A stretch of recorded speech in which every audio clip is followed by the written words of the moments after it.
15 मई today top headlines, current affairs, analyse your daily knowledge. आज का सुविचार, सर्वश्रेष्ठ। अगर आप दुनिया से अपने लिए सर्वश्रेष्ठ पाना चाहते हैं तो आपको दुनिया को अपना सर्वश्रेष्ठ देना भी होगा। आज का दिन, today's day, world family day, विश्व परिवार दिवस। संयुक्त राष्ट्र महासभा द्वारा 1993 में संकल्प ARES 47/237 के तहत इस दिवस की घोषणा की गई थी। इसके बाद से ये हर साल 15 मई को मनाया जाता है। सबसे पहले विश्व परिवार दिवस संयुक्त राष्ट्र अमेरिका के द्वारा मनाना शुरू किया गया।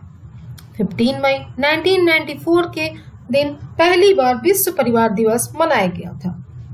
ये दिन लोगों के बीच एक संयुक्त परिवार की अहमियत को दर्शाता है। साथ ही आज के दिन ये एहसास होता है कि संयुक्त परिवार कितना जरूरी होता है।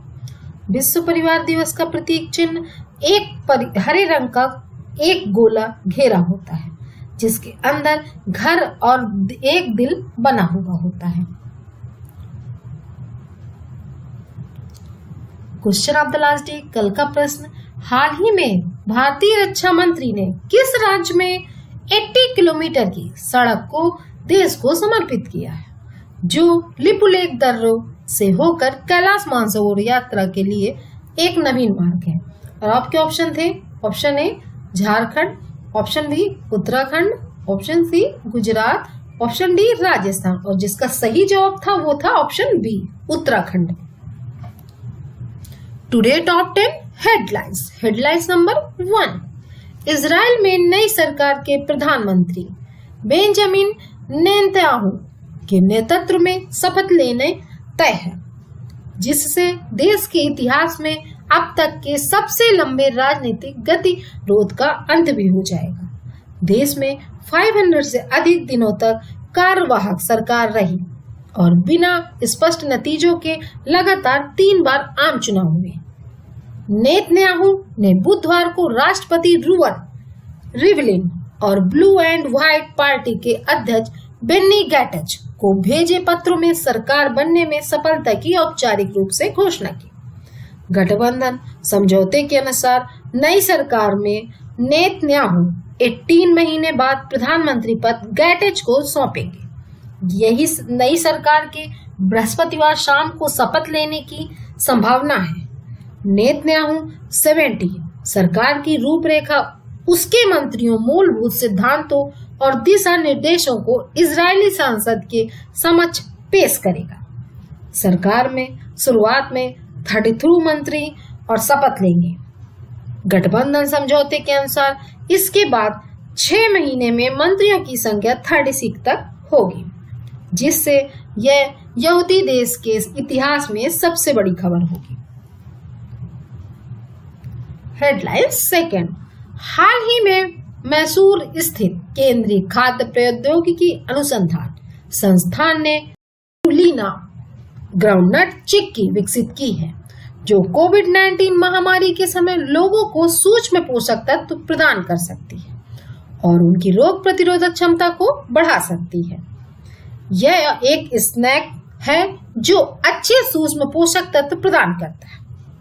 चिक्की को तैयार करने के लिए स्पिरुलिना के साथ साथ स्वादिष्ट और पौष्टिक मूंगफली का उपयोग किया गया है, जो विटामिन ए, बी, कैरोटीन एवं आसानी से पचने वाले एल्गल प्रोटीन जैसे सूक्ष्म पोषक तत्वों से भरपूर है।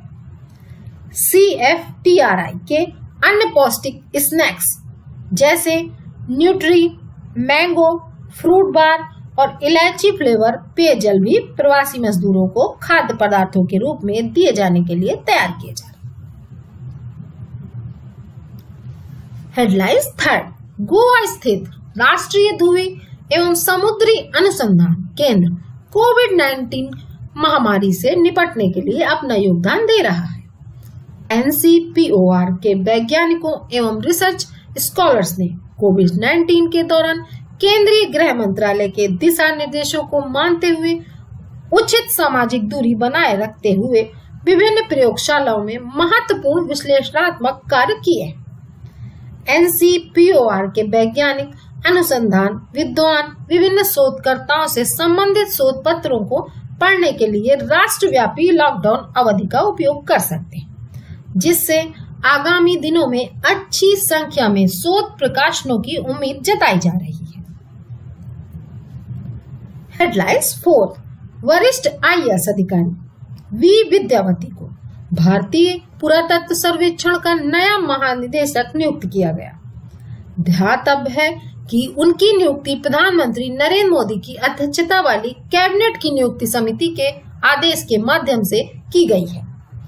V विद्यावती 1991 बैच की कर्नाटक कैडर की IAS अधिकारी है। हेडलाइंस 5, हाल ही में कार्बन ब्रीफ नामक एक वेबसाइट द्वारा प्रकाशित विश्लेषण के अनुसार कोरोना वायरस कोविड-19 महामारी के दौरान गत 40 वर्षों में पहली बार भारत के कार्बन उत्सर्जन में कमी दर्ज की गई। विश्लेषण के अनुसार मार्च माह में कार्बन उत्सर्जन की कुल 15% की गिरावट आई।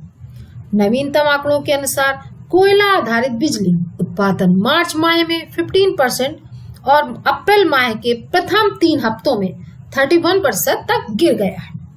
वहीं इसके विपरीत नवीकरणीय ऊर्जा के उत्पादन में मार्च माह में 6.4% की वृद्धि हुई है और अप्रैल माह के पहले 3 हफ्तों में 1.4% की कमी आई है। हेडलाइन 6, बेंगलुरु स्थित कैपेगौड़ा अंतर्राष्ट्रीय हवाई अड्डे को भारत और मध्य एशिया का सर्वश्रेष्ठ क्षेत्रीय हवाई अड्डा चुना गया। बेंगलुरु स्थित इस हवाई अड्डे का परिचालन बेंगलुरु इंटरनेशनल एयरपोर्ट लिमिटेड द्वारा किया जाता है। बेंगलुरु इंटरनेशनल एयरपोर्ट लिमिटेड के अनुसार गत 4 वर्षों में यह तीसरी बार है जब बेंगलुरु के केम्पेगौड़ा अंतर्राष्ट्रीय हवाई अड्डे को वर्ल्ड एयरपोर्ट अवार्ड्स में भारत और मध्य एशिया का सर्वश्रेष्ठ क्षेत्रीय हवाई अड्डा चुना गया। हेडलाइन 7, 14 मई 2020 को कृषि मंत्रालय ने PM किसान योजना के तहत 18,517 करोड़ रुपए जारी किए। इससे 9.25 करोड़ परिवारों को लाभ मिलेगा।